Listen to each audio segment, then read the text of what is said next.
Hi, I'm Bugsy and I'm an addict. I'm going to be reading just for today, March 14th, 2024, Relationships, page 76, basic text, page 29.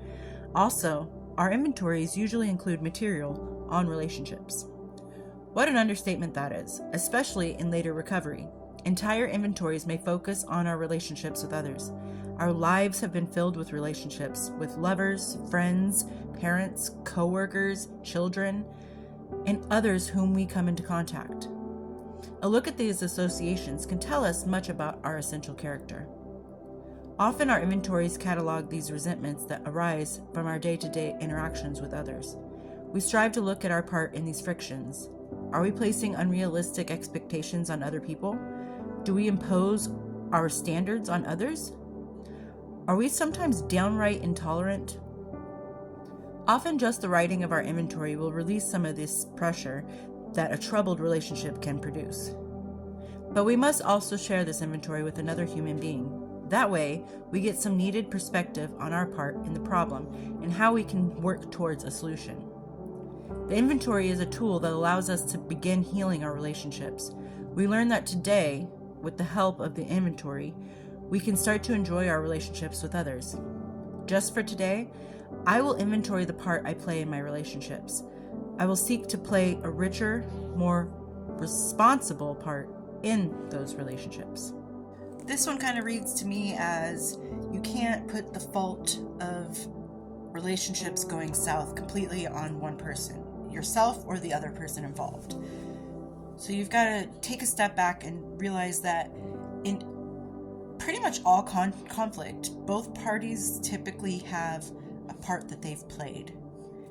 And it's your job to figure out what part you played in this conflict, in this disagreement, or this relationship that is now on the rocks. And I'm guessing if you're here watching just for today, I'm guessing that your conflict involvement would be, or your involvement in the conflict would be your addiction. But now that we're in recovery, it's very important that we make our amends and our apologies, and we try to fix the relationships that our addiction damaged and our behavior while and during our addiction damaged.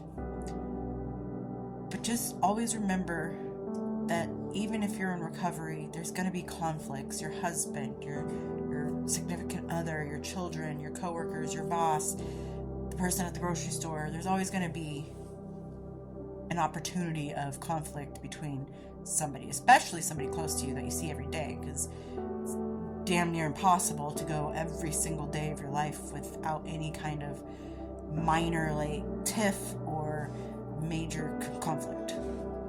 But also remember that you're in recovery, and just because you were once an addict doesn't mean that every conflict is your fault.